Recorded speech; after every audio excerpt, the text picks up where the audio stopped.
Welcome to our September monthly meeting for Georgia ITE. I've got some announcements that we'll go through and then talk about upcoming events. We'll give a chance for our sponsor to have a few words, and then we'll go right into the presentation. So this should be really quick. I'm Kate Sheeran. I am the president of Georgia ITE this year.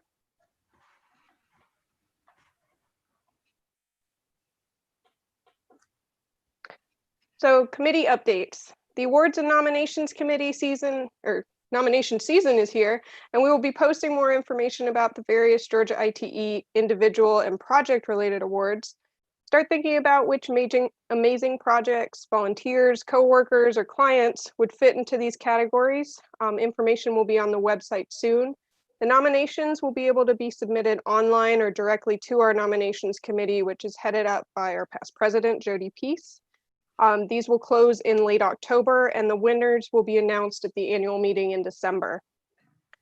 Also, this year's scholarship application is now open and available on our website. The deadline for submittal is November 6th. Please help us spread the word to any students you may know. We're having a little difficulty organizing with the student chapters since their situation is a little up in the air. So if you know anyone or is working with any students, please send the word out to them.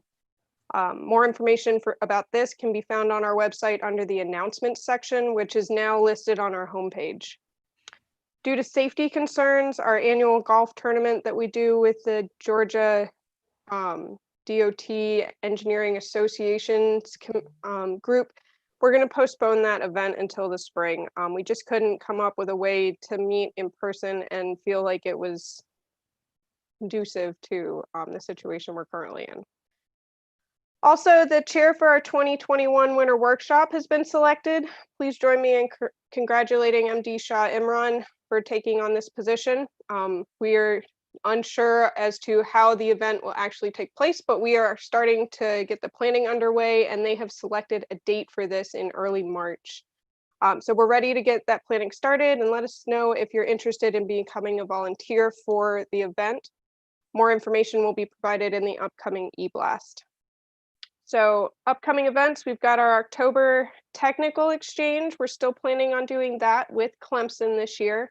The technical exchange planning is underway. It will be a virtual event, which will include a virtual social event the night before. We'll be reaching out to the membership soon about opportunities for professionals to chat about career networking in Atlanta after graduation. Our October monthly meeting will be on the 28th, which will be joint with ITS. And the topic is EV demand trends and charging infrastructure needs. The November monthly meeting will include our student traffic bowl competition. We're currently determining the best way to host this event. And we hope to hold some practice rounds as a social activity open to all members during October as well. And then our annual meeting is still scheduled for December, which will likely be virtual, although we're looking to see if we can manage to bring together the current and incoming boards for the transition. And now on to today's program. First, I want to start off by thanking our sponsor for this September monthly meeting, CHA Consulting. Georgia ITE is fortunate to have companies like CHA that continue to support our professional organizations, which has allowed us to continue to offer our technical program to our members this year. Go ahead, Jason. Thanks, Kate. I appreciate it. And thank you for the opportunity to sponsor this meeting. I know everybody says this, it's very cliche, but it's such a strange time having meetings like this. I'm looking forward to the fried chicken and all the great lunches that we have.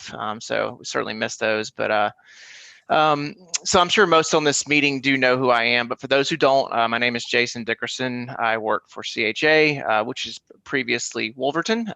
Just a reminder, Wolverton was acquired by CHA Consulting in June of 2019. So this is probably the first ITE meeting that we have sponsored as CHA rather than Wolverton. So I think you got a presentation. You can go ahead and start the slide, Kate or Chris. Yeah. We're right into it right here. Okay, yeah, you can go ahead and move forward. So I'm going to quickly go through so these next few slides. So if there's anything that I breeze through, please feel free to reach out to me. If there's something you see that you'd like to know more about that you didn't already know. So next slide. We are a full service engineering firm. Obviously with the CHA acquisition, an even more diversified company as a whole. We now have 40 offices, over 40 offices in the United States and one in Canada, located across the Southeast, Midwest, and Northeast. So we are headquartered in Albany, New York, but we do now have 2 offices in Atlanta, which is exciting. Our Duluth office, which is our legacy kind of Wolverton staff, and now a downtown Atlanta office. So happy to be kind of more spread out across the Atlanta area. Next slide, Chris. So like I mentioned, we are more a diversified company now, and of course still heavily involved in the traffic and transportation space in Georgia, but certainly more service lines to offer. You can see here are 4 sectors that we operate in, and buildings, which includes land development and construction management, sports and power, infrastructure, which most of you are familiar with our services there, and then fire protection. So next slide. Specifically kind of in infrastructure, is what we predominantly do in Georgia. Just a few things to point out. We do now offer structural engineering, and underneath the transportation engineering and planning, you'll see that we do offer rail and transit design now, as well as some additional traffic planning services and transportation planning services, which are kind of outside of the typical traffic operations, studies, signal designs that most on this meeting are probably familiar with us with. So next slide, and just to wrap up, lastly, I want to introduce John Gallagher to the group today. John was recently hired to fill our business practice leader position over traffic and ITS. The majority of our traffic staff is here in Georgia, from Legacy Wolverton, but we do have some staff in the Midwest and up in New York. John is actually located in Columbus, Ohio, in our office there, but has recently been down to our Duluth office a few times the past few weeks, and we've started introducing him to some of our partners here in Georgia, and we're definitely looking forward to making more rounds and introducing more of you to him in the coming months. So to close us out today, again, thank you for the opportunity, but I want to turn it over to John and have him make a brief statement about his introduction.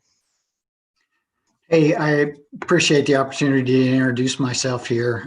You can see this stuff on the screen. I've been around for a long time, so I've done a little bit of everything, always traffic related.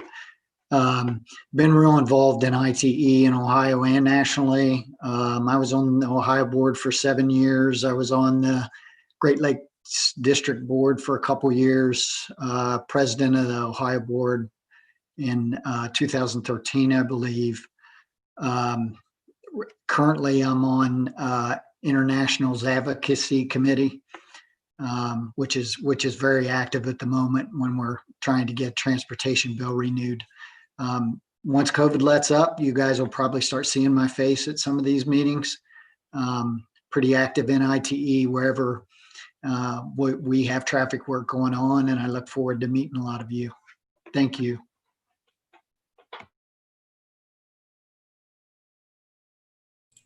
Well, it's nice to meet you, John, and thank you again, CHA, for sponsoring today's monthly meeting. So our speakers today all work for Red Rock Developments, a privately held real estate development and investment company that focuses on industrial and distribution sector developments. And as a reminder, you can put your comments into the chat box and we'll read through those to the speakers at the end. So our first speaker is John Barker Jr., who serves as president and Chief Development Officer. John's primary focus at Red Rock is procuring and overseeing development projects for industrial, office, and retail properties and speculative developments in strategic locations. Over his career, John has completed millions of square feet of development-related projects, from build to suite and sale, leasebacks to construction program and project management. John attended the Baylor School and holds a Bachelor's of Art and a Bachelor's of Science from Appalachian State University. Our second speaker, Michael Anderson, serves as a Senior Vice President of Construction. Mike leads the Construction Management Division for Red Rock Development. His primary responsibilities include overseeing all construction efforts, providing early cost estimations, and assisting with project design and costing. He specializes in complex projects with multiple stakeholders and focuses on identifying and mitigating potential risks and maximizing value for the client. Mike has a Bachelor's of Science in Construction Management from Colorado State University.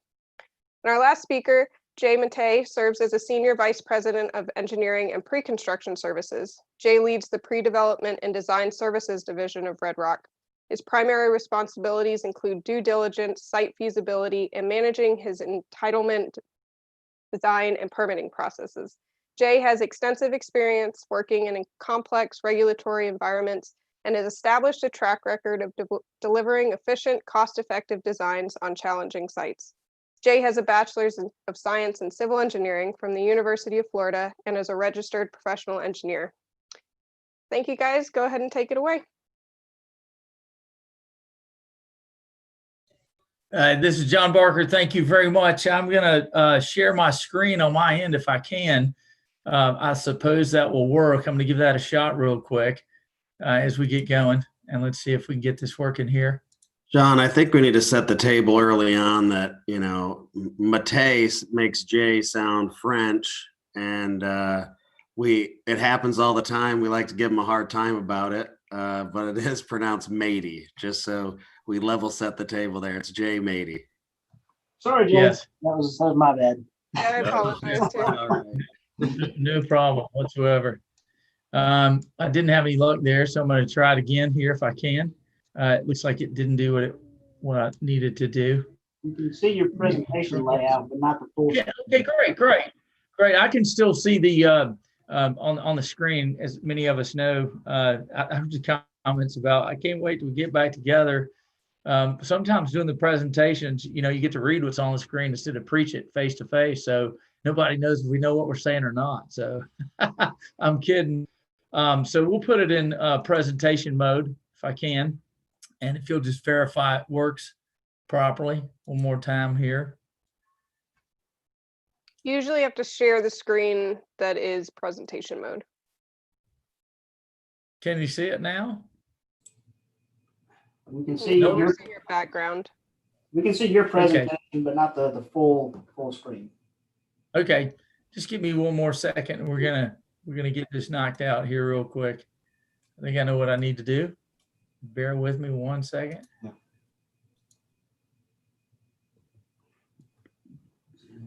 On my end. For the controls. Controls, here we go. Here we go, new share. Let's try this here.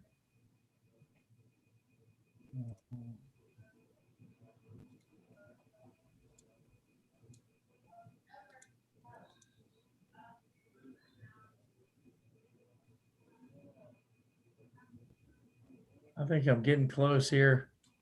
We're big teamers, you know, use Microsoft Teams more than Zoom, and I apologize for that. Are you using multiple monitors, John? Yeah, I am. Can you see it So now? go ahead and do the presentation like you were before, and then go to the share screen item again, and you should be given an option to pick which screen is showing, and you should be able to select the one that has the full-size presentation on it. Yes, We're seeing sir. presentation mode now. Yeah, that works. Oh, you That worked, John. That was it. Okay, great. I was there. Had to switch something around real quick, going back into it real quick. How about now? Is it looking good? This will be fine. Yep. So you can see it? Yep. Okay. Fantastic. I can see it and you can. So again, I apologize for the delay. My name is John Barker, and thank you so much for the introductions. And most importantly, we're grateful for Chris inviting us to speak with you today. Hopefully we'll have the opportunity of meeting you all in person in the near term, and hopeful that things certainly continue to be the way they are in the industrial sector, which they're fairly busy, and looking forward to sharing. We've got a few introductory slides on our company we'd like to share, and then we'll get right into the meat of the presentation. By no means are we the experts. In some ways, when Chris called and said, "Would you do this?" we said, "Well, sure." feel a little bit intimidated with a lot of smart folks on the phone. But, I do think it's pretty fascinating to have an event like this, because we always work collaboratively with public engineering and private engineering and communities and states. And it's an ever-pressing issue that faces us all going forward, because one thing for sure is transportation and traffic will always change, and in some places change for the good, and some places change for the worse. So it's always fun to have this opportunity to share. So our team, real quick, some of us are on the panel this morning. Myself and Jay Beatty and Michael Anderson. But this is the balance of our team. I just wanted to share with you, which some people think we're crazy for doing it, but we smile when we do it. But we're a faith-based company. We don't say that to intimidate anybody, but we say that simply because we can help you in any way. You kind of know where we stand. And it started that way 15 years ago, and it's still that way today. So it's been a real blessing. So we're marching forward, but also some of our founding principles. I'm not going to read through those, but we're virtually a medium-sized development company that has grown out of Columbia, South Carolina, with offices in Charlotte and a very large presence in Atlanta with Shugart Farms, which is one of our marquee industrial developments, 2,500 acres. We do about 14 million square feet there, and we're about 4 million square feet into it. So we've also highlighted the folks speaking today. Guys, I don't think it's appropriate that we reintroduce ourselves. It's always fun when other people do that for us. And it's really not about us. It's about you guys and our relationship and what we want to share this morning. So if that's okay, or this afternoon, I should say. But guys, I'm going to press on unless you want to say something about yourself. Do you want to say anything before we kind of roll through a few more company slides, Jay or Michael? No, I think we're good to go. Okay. I thought you might want to toot your horn in front of everybody, so I wanted to give you the opportunity to do so. Well, I don't like to bring up those couple modeling gigs I did, back in the early 2000s, Yeah, I hear you. I hear you.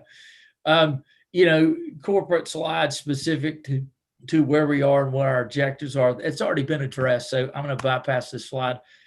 Real simple. Our service platform is development, construction, real estate. We're not brokers. We're really developers, but we do some real estate advisory for investment sales and things of that nature. But really core to building new buildings is what we do, whether build to suit or speculative. And we do some office, and we've done a little bit of retail, but really I would say 75% of what we do is industrial. And, a lot of people ask how we're different. Again, this is not about us, but we felt like it would be good to kind of tee it up. I'm not going to run through this, but, in a nutshell, I think where we are different, which is very important, I think, if we ever do business with you guys or have the pleasure to meet you, is that all the principals execute the transactions. We don't have junior guys that come in and do the work.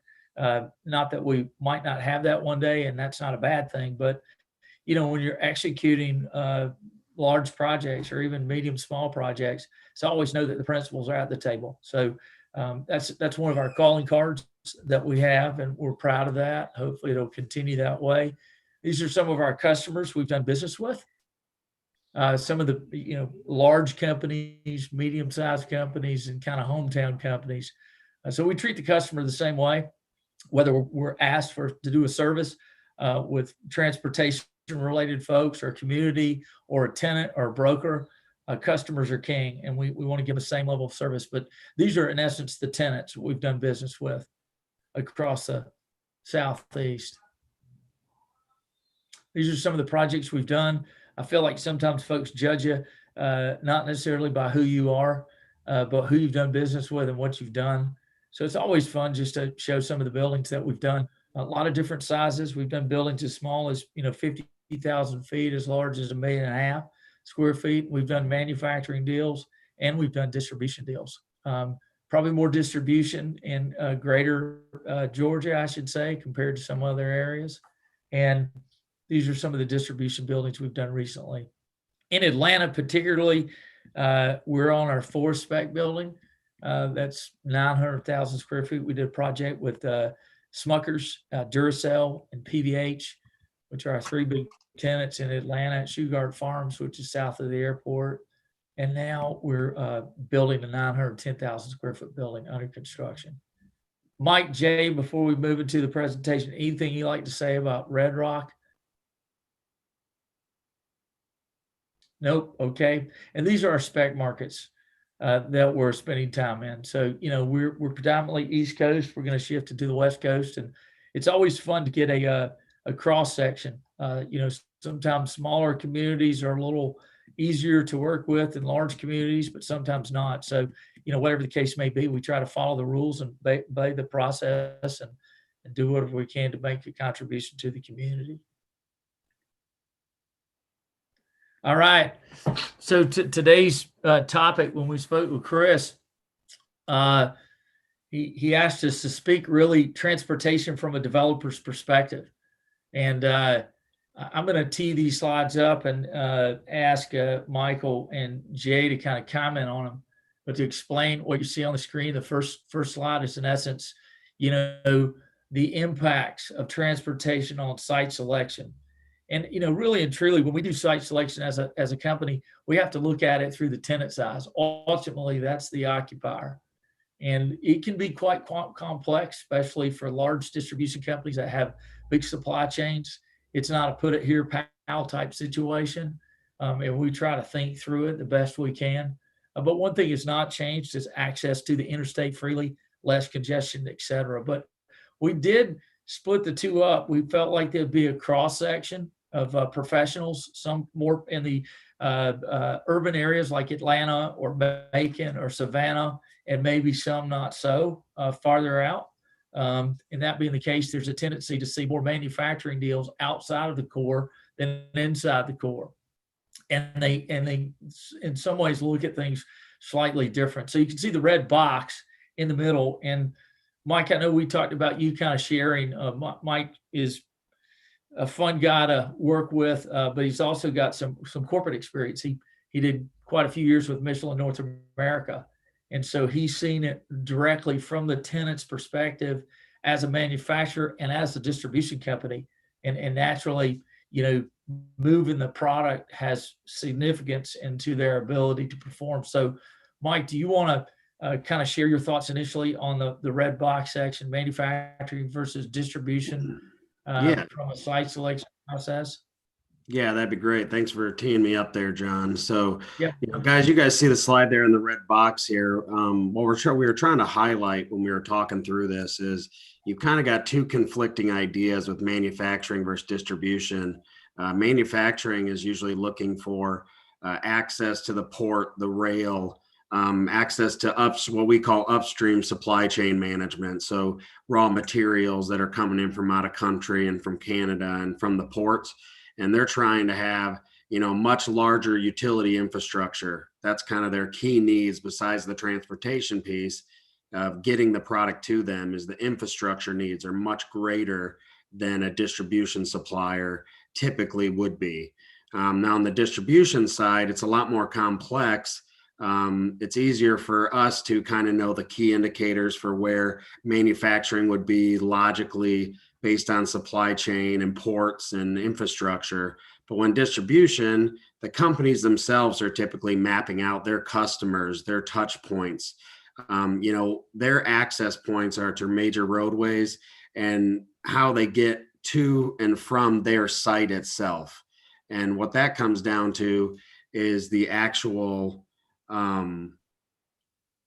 building footprint, the actual road infrastructure, and getting trucks shuttled in and out of the building itself and in and out of the property. So they're more looking for the touch points to the customer themselves and not to necessarily the ports and the rail. So Jay, if you want to touch on the other notes on the side there, I think we can go from there. Sure. And thanks, Mike.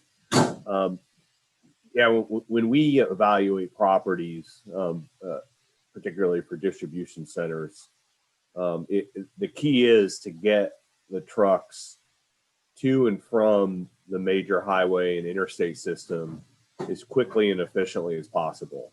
So we look for sites that are next to interchanges. We want them to be in a location where trucks could could, have a relatively unimpeded path from the interchange to the site. One thing that we find for our operators is that most greatly prefer for truck and employee access points to be separated. So it's important that the sites support that configuration.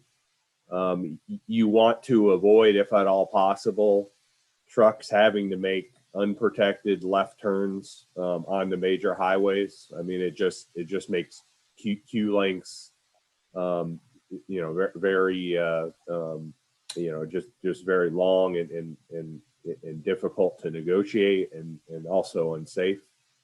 And then we also, when we look at driveway locations, we want to make sure that we don't have any adverse grades, particularly up to a site for a loaded full-size tractor trailer. Makes it challenging for the operator. Jay, I want to chime in there, just a couple of those bullet points to round them out. Specifically a case in point as it relates to getting the trucks or the cars, for that matter, to where they headed in the right direction. So from the county, city roads, or the state roads, not the major interstates, back out to the interstate, as we had a project that looked at an asset that we had developed, and the big group of guys came and looked at the building and the site. It was actually a site, not a building. And we're big on making sure they know how to get there and they know how to get out. It sounds kind of crazy, but in some of you may participate at that level with the direct user, wherever you may, be the professional in whatever capacity. But it was a fantastic interview. It was just unbelievable. Everything to work great. So we put them on their way and gave them a bottle of water, and they got in their big bus and they went to the next location. And the next day we got a phone call from the real estate folks, and we said, how'd it go? And they said, well, they're not going to come to your site. And we're thinking, oh my gosh, what happened? And they said, well, as they went to get back on the interstate, they sat in traffic for about 15 minutes. And they said, we're not going to tolerate that, moved on down the road. The reality of it is there was another way out. That was probably a more efficient way to get out at that time of the day. And we know traffic escalates at different times of the day, but more importantly, we should have told them in advance of that. So I think not only proximity to the interstate, but something that is in the fray more and more today is actual congestion, especially in the urban core, and how to navigate those waters. And one thing too that you guys may know, may not know, but also bring up that Jay made reference to, is how you set the building up relative to the access point into the building from the secondary road, or if it's right on the interstate, right off the interstate, is all trucks should enter the building counterclockwise. And oftentimes you may not be at that ground level thinking about how the building needs to operate, but how the product goes from point A to point B. And I don't know everyone's background, but hopefully this is a helpful tip, and that, those drivers back and blind in a truck court can create some issues, especially if they're the new guys. They can hit things, tear up things, have to, take 25 minutes to back it in between two stationed trailers. So back and blind is not a good thing. And it's interesting, as we look around the country, we see a lot of great looking buildings, but they're set up wrong. And so it's kind of like buying a Ferrari with a 4-cylinder in it. It looks good from the outside, but it's not really going to go fast.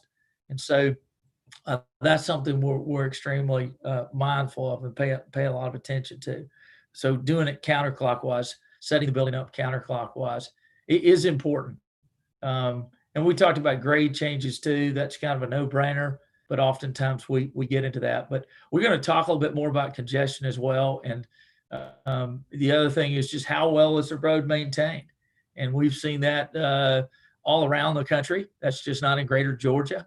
That's in the Carolinas. And, today there's fewer dollars to stretch. And I think that, I'm often asked by folks when we sit on panels, what do you think the number one problem is? And I say road networks and roads that work and roads that are, done in a way that they'll easy to ride on, but more importantly, congestion and traffic.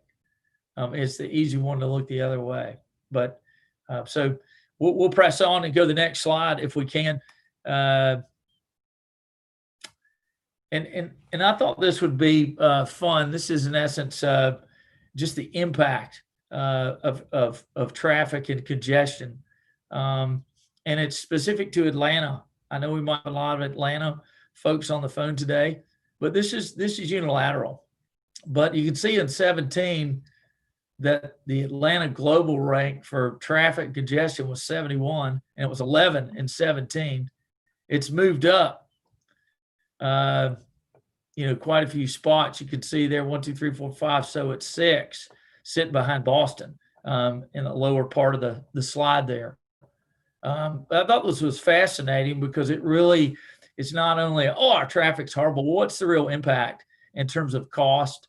And you guys may look at that often when you do analyses, but that's the case everywhere. And I thought it was pretty interesting to look at the infrastructure map on the Eastern Seaboard. You can see it's blue under 07, and the theme map changes more to red or orange in 40. So you can see how dense it gets. And that's flow is what that represents. That's movement. And that's pretty fascinating, because if you think about what's happening in the world today in terms of industrial, again, we advocate for manufacturing. We're big. We're one of the few developers in the east, on the southeast, that we do manufacturing. Some folks just don't understand that or know how to spell it. Not to throw them under the bus, but there's some reality to that. Is that if you think about you and your family and your coworkers and the influence that we have on transportation and congestion, just not from an industrial site selection process, but the evolution of this whole idea about how we consume. And so in the lower left-hand section, I've got a LL Bean catalog, and I've got an Amazon Prime van. And so if we attribute the site selection process, and one of the key factors is congestion, and what that means, we're contributing to that. And I love it when you guys have probably heard this before, and we'll move to the next slide. If you're at a zoning hearing or some type of symposium, and we have, lay people come to those meetings and express their opinions, what do they always say? Is that those trucks create all that traffic, right? Isn't that what we hear? Well, at least I've been taught by the smart guys like Chris Maddox and the folks at SEI, is trucks don't create traffic, cars do. And that's kind of hard to swallow for a layperson that doesn't really get it. But these vans aren't trucks, but they're more like cars than they are trucks. And so our consumption from buying from LL Bean 25 years ago, when you called the lady up and said, hey, I want some bean boots, and 6 weeks later you get them. And today we want it tomorrow. And so we're self-inducing this issue on ourselves based on how we consume. So it's fascinating as to what it's going to do. It's not necessarily your road networks are failing. It's your consumption habits are changing, impacting. And you guys are a lot smarter than I am. We're just a bunch of developers that try to do the best we can, but it's fascinating to kind of think through that and talk through that. And so the whole last mile concept and the whole population growth concept, and it's all very relative. And we're seeing, new places grow in greater Atlanta that have not seen growth due to that. So Mike, Jay, do you want to comment on this slide at all before we go to the next slide? No, John, I think one thing, that's interesting, and I don't think we really have a slide to it, but I think, it shows about, the point you have there with increasing congestion, transportation infrastructure become even bigger driver of the site selection process.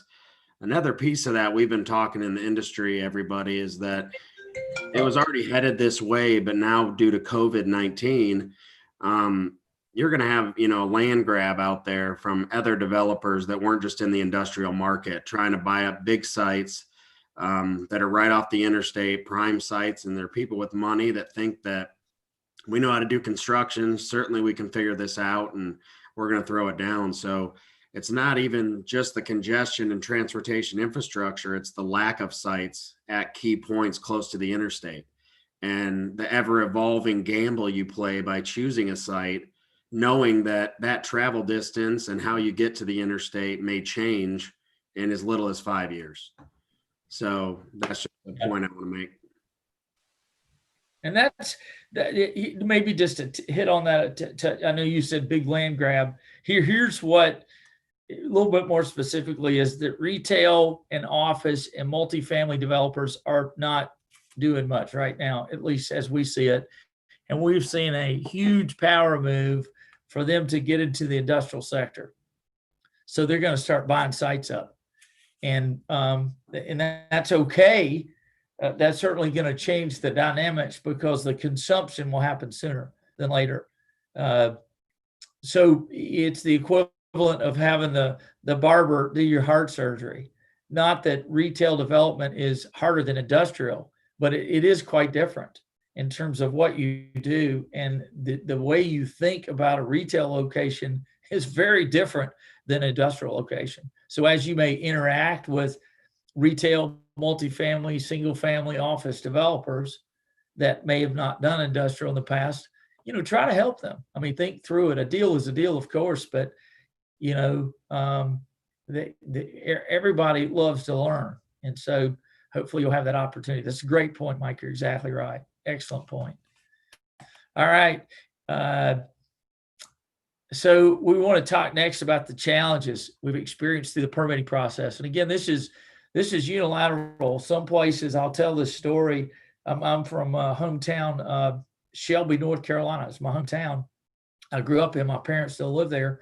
And I did a large transaction, or Red Rock did a large transaction with a company called Clearwater Paper. They're a paper converter. They actually make paper on big paper rolls, and then they cut it down to paper towel size, and they sell it black label to people like Procter & Gamble and Walmart and folks like that. And so we turned our drawings in. This is a little bit different, but it's part of it. It's kind of a funny story to tell. But so I walked in with a full set of drawings with the architect and the engineer, and they had 3 people sitting at a conference table. And these were the building inspector, the planning and zoning man, and the site man. And the county manager and I went to his office and sat and talked for about 45 minutes. And 45 minutes later, I had my permit. I went and built the building. So, different people do it differently. Of course, it seems like to us, the more urban it is, the more sophisticated the folks are that we're working with. And it's not necessarily the case the farther you move out, but it's different everywhere. The bottom line is we try to follow the rules, pay attention to the rules, and make friends out there that we're working with. So Jay, I'm going to turn it over to you too to kind of walk through some of these points, and then Mike, if you want to kind of hit in there behind him, that'd be great as well. But these are challenges we have with the permitting process as a developer. Thanks, John. So when we begin the process of developing a site, the traffic impact portion of it tends to be one of the longer lead items. And it also tends to be one of the greatest areas of unknowns as far as what improvements are going to be required for a project, and are we going to be able to economically deal with those improvements and make the project work. TIA process, I mean, it generally takes as long or longer than either a rezoning or a site plan process that it rides with, and it tends to hold off either of those other 2 processes and make them go longer than they really need to. There are some areas where when traffic counts could be collected, makes it challenging to begin the TIA as early as we would like. And then, of course, to have the study prepared, that in of itself takes a while, just because they tend to be fairly detailed. One area that's particularly challenging is when we have multiple agencies that have input on the TIA. You may have one or more local jurisdictions, at times a county, and at times even the state DOT will have some input depending upon the impact to their road system. And a lot of those folks, which I know are on this meeting, it's challenging for these different governmental agencies to communicate, and y'all have different needs as far as where you think your systems need to be improved. So it makes it hard for us because we have to manage all of the stakeholders' expectations through the process in a way that's fair to all parties. I've also noted throughout my career, and this is not only on industrial projects, but a particular high dollar improvement will be tied to one project just because of the timing of that project, relation to everything else around it. So in essence, one developer would have to pay for an improvement that helps the previous 6 or 7 developers in the area where they didn't have to pay anything. And that isn't particularly equitable. And I've seen it where that scenario has basically stopped projects that from going through that were going to be really good projects for the community. So it's a challenge, and we know that on your end, it's difficult to meet all the review timelines that there's, particularly with complex projects. So we want to, see and foster a collaborative effort where, the improvements that we do with our developments are helpful for the community, help the project, and yet are still manageable from our end. Mike, do you have anything you want to add to that? I just think that kind of that last bullet, and I think you guys probably see it as well, on the transportation side. Sometimes it's not clear who we're dealing with and who has the authority in a particular jurisdiction. That's different state to state, county to county. John gave us a trivia question yesterday about, location of the most paved roads in the country. And it's interesting that, what came out of that is that if you don't have county roads, you only have state or federal roads or highways. That's who you're dealing with, the state level versus the county level versus, different authorities based in the same state that may have local review and may have the state level where they're more burdened to be able to turn around your answers. Yes. So reading the screen, obviously you guys, if you are doing that as you're listening to Jay, Mike, and myself talk, all of these should be nothing of the new. I think that the goal we have, perhaps common to all developers, maybe not. I mean, I think in general, most developers want to minimize any additional dollars they have to spend, and they want the permit in 24 hours. And likewise, sometimes you need developments to help subsidize improvements because dollars are not as abundant as they used to be. And then likewise, it takes a long time to get the permit, and a lot of times we overlook what's really that driver. Is it, understaffed? Is it overworked, if you will? And because we applaud the fact that as you review, you want to be as complete as you possibly can. That's a good thing. That protects us when we do make an investment from the neighbor, or likewise to be fair relative to if we do it, the next guy has to do it. I mean, that's the way it goes. But, I think one of the things specific to the whole process that is seen to some degree when a traffic study is done and you get to the table, I think the old, well, here's what we think, and is it what the agency thinks, whether it's multiple or just one. And there always seems to be not really a true and trite disconnect, but the agency may want more, we may want less, etc. And we're constantly trying to convince ourselves, or they're convincing us, and we're trying to convince the agency of, well, this is why we don't need it. And they're saying, well, this is why you do. So the whole collaborative idea seems to be non-existent to us, where it's, you are talking about it. At least we see ourselves, oh, this is what it says. This is what we need to do. We're going to give some examples later in the presentation where we went beyond what was expected. Because it really and truly, when you think about it, in what we do as an industrial development company, is the occupier is smarter today, and the occupier's expectations don't only exist inside the framework of the asset, but how he gets there. So better roads, which might require us to spend dollars to create better roads, are not a bad thing if it enables us to lease a building sooner or lease more buildings for that matter. So, but seldom do we find ourselves sitting down and having those conversations. I know that you've seen a lot of collaboration across CIDs in Greater Atlanta and other places throughout Georgia, which is fantastic. But they're more brainstorming agencies and have some dollars naturally to do some things. But so all in all, I wish every community were like Shelby, but in some ways that wouldn't be good either. I'll leave you with one story and we'll move on.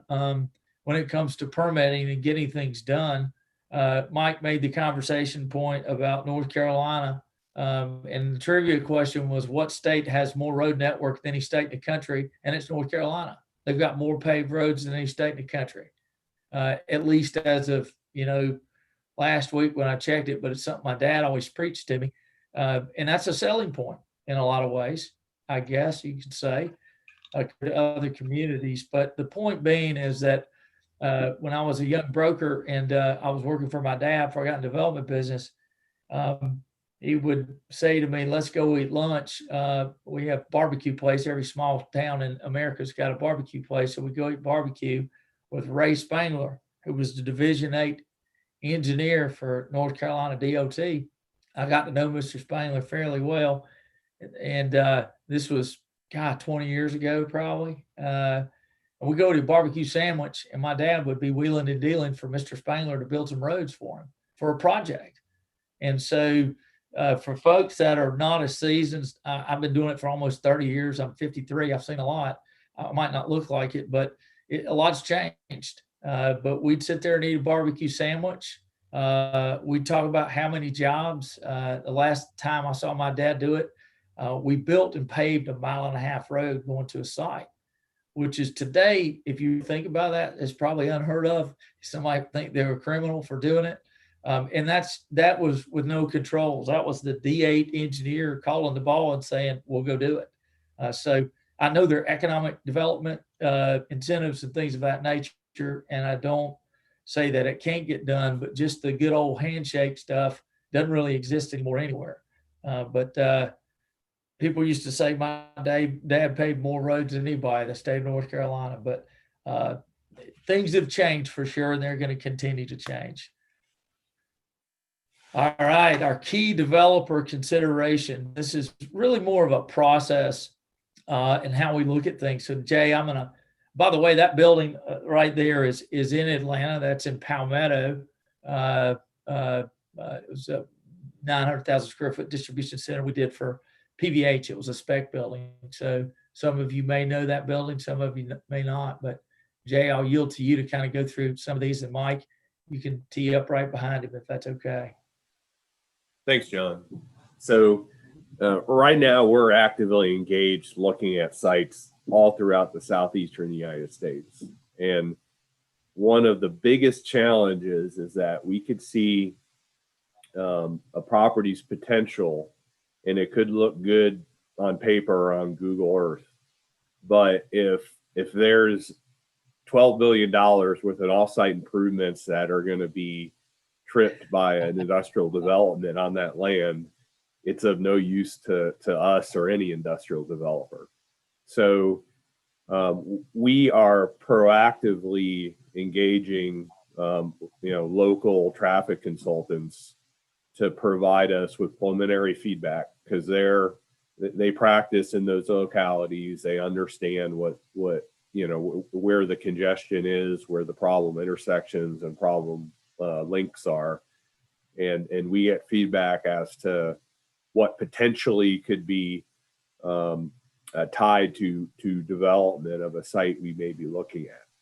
And then if our consultants give us positive feedback, we'll engage the local municipalities and even up to the state level and sit down with them and get their feedback as well. I mean, we feel as a developer, and this again is early on, we want to understand what would need to happen in order for us to develop this property in the way we think we can. We will review the codes as best we can, and it's certainly challenging. A lot of times we'll lean on our local consultants for that, and try to understand other ordinance related improvements. For instance, if a turn lane is just tied to a set number of trips, or if we have to widen our property frontage to a typical road section, we try to vet all of that as early on as possible. So we, and I think it's important for us, because the last thing we want to have happen is to be, all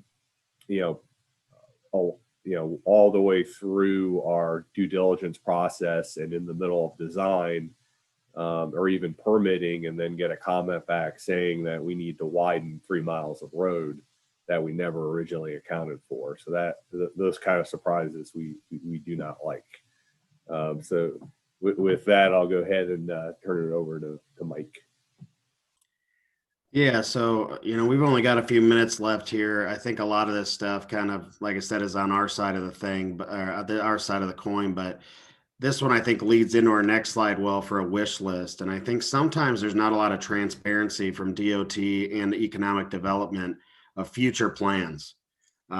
Future plans and improvements that are coming down the pipeline. And when we're looking for sites and we don't know that, when we do those initial traffic studies, or that we do, look at a site preliminarily and say, hey, this one's off the list. The road network is, atrocious in this area. And we don't know that the county or the state or economic development's putting in a, major thoroughfare, and they haven't made an announcement, and there's no way to find that data.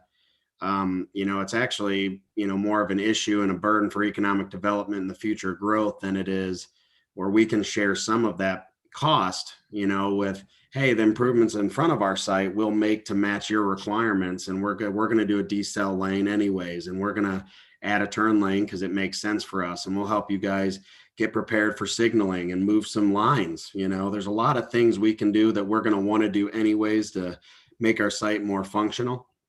So sometimes having that, I think is important, and having that visibility is difficult to pull from those municipalities and counties and economic development folks. So, for us, this next slide is kind of our wish list, if we will, of, things that we feel like could help. And these are things that we feel, even if you guys are just in a meeting and say, when you guys are talking about process improvements and things that you hear when you're in the market, these are some of the things, that we see on a day-to-day and project-to-project basis. So, the expedite study and permit fees, to limit time to obtain permit, that goes really well with the second one, which is allowing for that phasing of improvements. So a lot of times, we only have, a small need to get the site going and operational. We're still going to have 6 to 12 months of, above ground construction that's going to happen, foundation up. We've got a lot to happen for mass grading, clearing grub, and, some on-site improvements that have to be done infrastructure wise with stormwater and mitigation and other things. And sometimes we're beholden to the critical path of, we can't do any of it if we're not going to know if the improvements are going to be covered or what that cost will be. Or can we expedite the permit so we can get started and we can get the curb cut? Sometimes that's the biggest burden we have, is, can we get an access point? Can we get a, curb cut here that can be improved to get over the ditch at the road just to start our project? And, so I think that, is a pretty important thing that needs to, be seen. Some places allow this. There are some nuances. We randomly will run into a project where, hey, they've got a streamlined process. We got a project in Orangeburg, South Carolina, and hey, we just want to clear some trees so we can dewater the site in the winter when it's wet and make sure there's not water soaking in it all year. Do we have to do a full mass grading permit or land disturbance, or can we get away with a simple expedite fee to get that thing monitored just for ditching and draining? So, some of those things, even from the DOT side, would be beneficial to us to be able to understand and, allow us to continue our work so it's in a more condensed schedule that isn't beholden to that permit. Maybe 2 points on that. We'll go to the last side and then Q&A if there are any. You're right, we're about there. And this is perhaps not wish list, but going back to something to contemplate if you happen to counsel with a community or you work for a community, more so than the state, perhaps, is as communities grow and you have roads that have been set up to accommodate trucks. We've seen not only in some of the developments around Georgia, but in other communities where it's very easy to say, well, that's a posted road, you can't drive trucks there anymore. You really should think through that. Naturally, one of the challenges today for communities that are growing, up and coming communities, are we don't want the traffic, we don't want the impacts, but the reality to grow in a community is predicated on industrial job growth. It's not retail, it's not multifamily, it's not single family. Industrial jobs, in theory, will grow a community. And that is not only by the numbers of people, but also its economy as to how it works and operates. So, for what that's worth, industrial is a good thing for a community, even though some folks see it as nuances. And we've seen a lot of can't drive here and can't drive there. And that really creates some issues. I think there's a better way to accommodate that. The other thing I'll say specific to improvements is that not all improvements need to be made at the same time. And we've seen this in multiple jurisdictions around the Southeast where it's very much so phased. And so today it only needs to be this, but in the future it should be that. And I think that there's a sense in some ways, and there's probably been issues with folks in the past that say, okay, I'll build this much today, and then when this happens, I'll build this in the future. And so the future comes along and that doesn't get constructed. And so you're at this, well, who's going to do it? Is the town going to do it? Is the state going to do it? Are we going to do it? And so there's the sense of, well, I'm going to have you do it all up front from the very beginning. And that's okay. I guess if the developer can afford to do that, he'll move forward and he'll do that. But I think sometimes there's a sense of mistrust, and that's not global. So I'm not pointing the finger at anybody. But remember, if you are representing the community from that standpoint and somebody's building spec buildings, that spec building is very different than an owner-occupier. The owner-occupier operates very different, but a spec building, it has no value to the developer. It's only valuable when there's a tenant in there, and you can't put a tenant in there until you do that CO. So the power of the pen, as my ninth grade history professor taught me, when he said, write me a story on that, and that if I didn't wear my tie to school, he'd give me a demerit. And so the power of the pen is it outweighs anything. So he'll just write that demerit up. Well, I kind of attribute that to the power of the CO. So if somebody says they won't do it and you're holding the cards in the CO, you've got ultimate control over that person as what they're going to do. They might cry and complain, etc. But that's the realism of how important that is to a developer. Because if he doesn't get that CO, his tenant's not going to pay rent, and he can't really make any money for that matter. So that's important to know. Most of you probably know that, but I just wanted to highlight that. We'll go to the last slide, which is a case study slide. I'm going to tee Jay up for this. Sorry for the upside down, but we oriented the colored rendering to that of the building. So it's oriented the same way, but this is a real case study in Plant City, Florida, which is about 35 miles east of Tampa, going towards Orlando. So Jay, you want to kind of go through the highlights here, and then we'll wrap it out with Q&A? Sure. So this is a project that Red Rock initiated about 18 months ago, and I was a design engineer on it. It was, as John said, in Plant City, Florida. And interesting, Plant City is a municipality that will not let a developer hire a traffic consultant. They hire their own consultant from a pool, and then the developer will essentially reimburse the city. So it's about just north of 500,000 square foot of spec distribution center. The interesting thing about this site is the local jurisdiction was Plant City. One road that butts the site to the north was a Hillsborough County road, and then the road, which is a very high volume, high speed road that abuts the site to what is planned left here, is a Polk County road. So multiple agencies. So we received our traffic study back from Plant City, and it indicated that there were no improvements whatsoever required, which we were scratching our head a little bit because we assumed that we would have to do turn lanes at our driveway connection on the high speed road, which you could see in the photo is in the upper left corner. Hillsborough County, who controlled the sort of side road, which we also had actually two proposed driveways, they took a very liberal interpretation of their code and essentially forced us to construct a left turn lane and widen a road that had been constructed within 3 months of the project being approved. So it was a brand new road, curb gutter on both sides. So they basically said, you need to take out half the road and rebuild it and put in a turn lane, even though the opposing traffic on this road was essentially zero. So a left turn lane really didn't serve any purpose because there were no cars going the opposite direction, because of the fact that the access point onto the large road didn't allow left turns to the primary direction where all traffic was going to.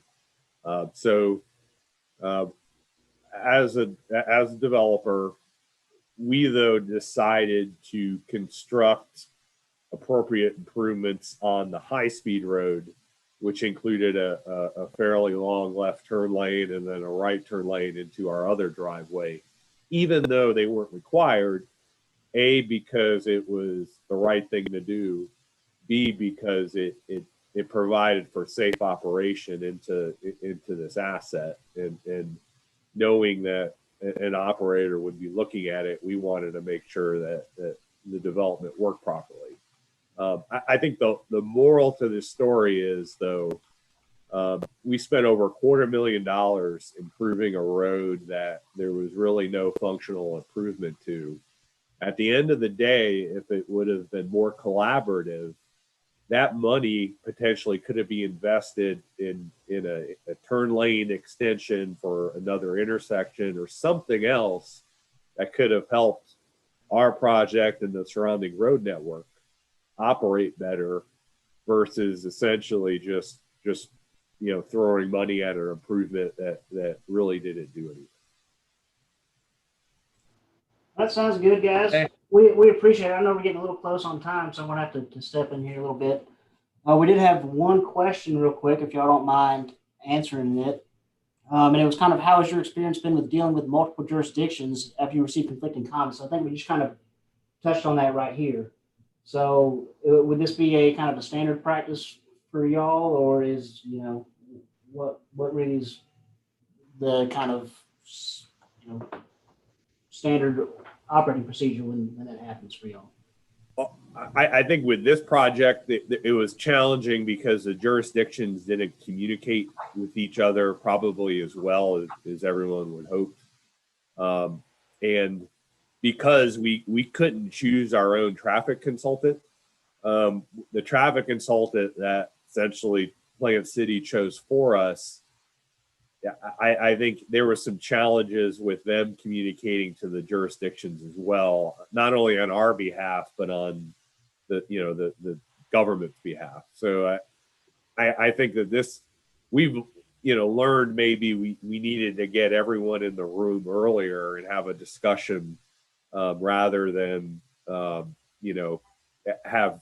the sort of discussions after the fact, after the study was already completed. Good. Well, guys, we really appreciate y'all taking the time to come and talk to us today. I know it kind of helped us understand from y'all's perspective, how transportation and traffic engineering plays a part in what y'all do, and hopefully it'll help us, all help each other down the road. So thank you all very Thank much. you guys very much. Thank you. Thank you. We're very grateful to share and wish everybody a good rest of the week. Thank you, Chris.